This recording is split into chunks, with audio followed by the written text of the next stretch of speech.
আসসালামু আলাইকুম ওরহমতুল্লাহি ওবরাকাতুহু। সম্মানিত দর্শক, একটা কঠিন পরিস্থিতির মধ্যে পড়েছেন ভারতের নরেন্দ্র মোদী। সামনে নির্বাচন হলেও ক্ষমতা যদিও রদবদল হবে না বা হাত বদল হবে না, তবে সমর্থন তারা এতে চলে এসেছে। ট্রাম্প বা মার্কিন যুক্তরাষ্ট্রকে ধরা হতো তারা একে অপরের বন্ধু। চীনের যে টানাপোড়েন, তার সাহস হচ্ছে মার্কিন যুক্তরাষ্ট্র।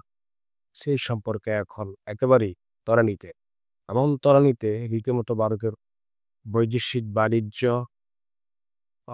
বিনিয়োগ ঝাঁকুনি খেতে শুরু করেছে। শেয়ার বাজার ধস নেমেছে। গার্মেন্টসের পণ্য, যুক্তরাষ্ট্রের বড় বড় কোম্পানিগুলো যারা গার্মেন্টসের পণ্য সহ কৃষি পণ্য ইত্যাদি সামুদ্রিক মাছ সহ সব ধরনের অধ্যাদেশ বন্ধ করে দিয়েছে। তার প্রভাব অকল্পনীয়। অন্যদিকে অন্যান্য দলের সঙ্গে তার আভ্যন্তরীণ সম্পর্ক একটা চ্যালেঞ্জের মুখে পড়েছে। অন্যদিকে আগামী নির্বাচনে বিরোধীরা বলেছেন যে স্বাধীন ও পাতাল এক নির্বাচনের দিকে এগিয়েছে নরেন্দ্র মোদী। তার কারণ হচ্ছে ইচ্ছে মতো ভোটার তালিকা থেকে বিরোধী ভোটারদের বাদ দেওয়া হচ্ছে। সবচেয়ে বড় অভিযোগ হচ্ছে পশ্চিমবঙ্গের মমতা ব্যানার্জি চট্টোপাধ্যায়।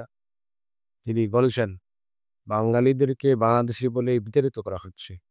ভারতের পশ্চিমবঙ্গের বিভিন্ন রাজ্য তো বটেই, এমনকি তার প্রভাব পড়েছে পশ্চিমবঙ্গ। এখন বিষয় হচ্ছে যারা বাংলা ভাষায় কথা বলে তারা এখন শঙ্কার মধ্যে পড়েছে। আগামী দিনে ভাষা, ধর্ম, বর্ণ নির্বিশেষে সব দিক থেকে এ আক্রমণ শুরু করেছে নরেন্দ্র মোদী। এই অবস্থায় বলা যায় মোদীর জননক ধর্মতে চলে আজকে। এই অবস্থায় নরেন্দ্র মোদী আপ্রাণ চেষ্টা করছে আর অবস্থাকে উদ্ধার করার জন্য নতুন মিত্র রাশিয়া ও চিরশত্রু চীনের সঙ্গে আহ, সম্পর্কের একটা চেষ্টা চলছে। এই জন্য সফর করার জন্য উঠে পড়ে লেগেছে। এ, আমেরিকার যে ছবল থেকে বাঁচার জন্য এক সময় মনে করা হতো ট্রাম্পের ক্ষমতার পালাবদল হলে ক্ষমতা আসার পর এশিয়ার মধ্যে তার আধিপত্য বাড়বে। এখন দেখা যাচ্ছে নিজের অস্তিত্ব নিয়ে টান দিচ্ছে। অন্যদিকে আমেরিকার পাকিস্তানের সাথে মিত্রতা বাড়ছে। আর বিপরীত দিক থেকে ভারতের সাথে পাকিস্তানের ভূমিকা আরও বাড়ছে। ট্রাম্প 25% শুল্ক আরোপ করে শুধু ক্ষান্ত হননি, রাশিয়ার সাথে বাণিজ্যের কারণে 25% বাড়িয়ে 50% করা হয়েছে। মোদি এবং ট্রাম্প একসময় বন্ধু বলে আখ্যায়িত করত।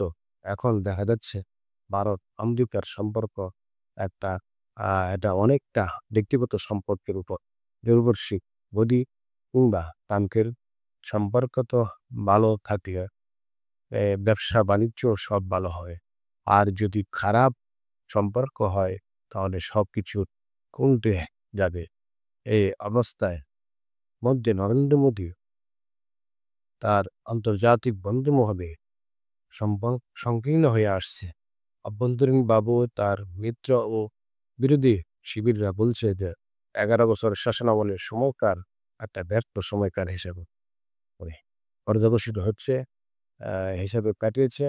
ধন্যবাদ সবাইকে। আসসালামু আলাইকুম ওরহমতুল্লাহি ওয়া বারাকাতুহু।